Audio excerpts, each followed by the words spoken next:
astrocartography is not just for people who have the privilege to travel. And I'm finally coming to see this. I actually did not study this branch of astrology for several years just because I figured, what's the point if I can't afford to leave my hometown?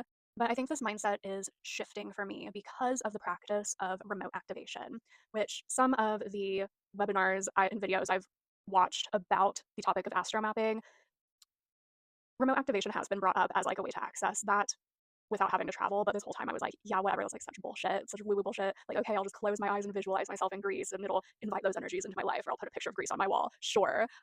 But I do not think like that anymore. I think remote activation is a very real thing because it turns out I've been accidentally practicing remote activation for the last few years without even realizing it, and accidentally manifested my reality through remote activation within my artwork, actually.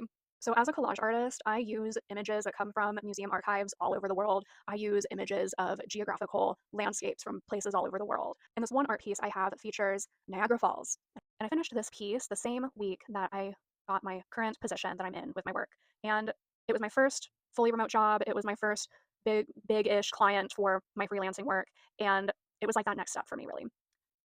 Fast forward 3 years later, we all end up in Niagara Falls. And we go on this excursion together. We're there for an astrology conference. And I was not even thinking about how I potentially manifested like that trip for myself through remote activation until I shared my piece of art with someone and they were like, hey, that's remote activation that you did. And I was like, what? But the more that I think about it, the more that I can literally see our trip within the art piece. So one thing that you'll see in the art piece, and I didn't even notice this while I was making it. I didn't notice it until I finally got it printed, like a huge print of it. But you'll notice in the subject image, there's a tiny group of people in the corner. And this subject image is from the 1960s.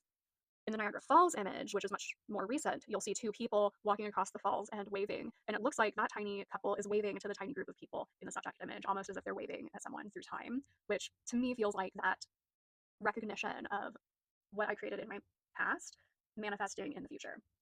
Another thing that you'll see is a lightning bolt cutting it in half. And at the time I was making this, I knew about Nikola Tesla. I was not familiar with his work in Niagara Falls and how he brought electricity to New York through the power of the falls. And we learned about that on our Niagara Falls excursion together.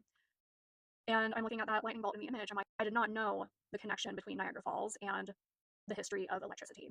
And so I see all of these tiny little things in this piece of art that I made and how the process of remote activation really took place when I was doing it unintentionally. So now I do think I want to start studying locational astrology more and see how that can impact my artwork, especially. So I'll keep you guys updated and we'll see if anything else happens with remote activation within my artwork.